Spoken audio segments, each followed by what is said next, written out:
ചിലർക്ക് ഇത് കേരളത്തിലെ 108ാമത്തെ പരശുരാമൻ നിർമ്മിച്ച ക്ഷേത്രമാണ്. പക്ഷെ ചിലർക്ക് ഇത് 107ആണ്, ചിലർക്ക് ഇത് 106ആണ്. എന്നിരുന്നാലും ഇതൊരു ശിവക്ഷേത്രമാണ്. പറഞ്ഞുതരാം, വാ.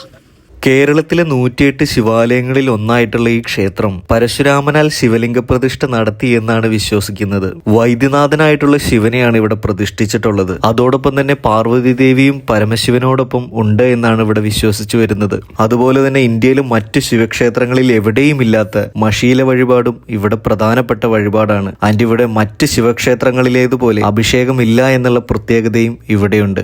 അപൂർവം ചില ക്ഷേത്രങ്ങളിലേതുപോലെ പരശുരാമന്റെയും യക്ഷിയുടെയും പ്രതിഷ്ഠയുള്ള ക്ഷേത്രം കൂടിയാണിത്. വൈദ്യനാഥ സങ്കല്പത്തിലുള്ള പ്രതിഷ്ഠ ആയതുകൊണ്ട് തന്നെ കുട്ടികൾക്കുണ്ടാവുന്ന വിക്ക് പോലുള്ള രോഗങ്ങൾക്ക് വഴുതന വഴിപാടും ഇവിടെ മഹാദേവന് ഏറെ പ്രിയപ്പെട്ടതാണ്. അതുപോലെ തന്നെ മീനം 1 മുതൽ 10 വരെ നീണ്ടു നിൽക്കുന്ന 10 ദിവസത്തെ ഉത്സവമാണ് ഇവിടെയുള്ളത്. ഈ പ്രാവശ്യത്തെ ഉത്സവത്തിന് തൃക്കാരിയൂർ ഫെസ്റ്റ് എന്നുള്ള രീതിയിൽ ഇതൊക്കെ ഇവിടെ ഉണ്ട് കേട്ടോ. അപ്പൊ എന്തായാലും സ്പോട്ട് വരുന്നത് നമ്മുടെ കോതമംഗലത്ത് തൃക്കാരിയൂർ മഹാദേവ ക്ഷേത്രം.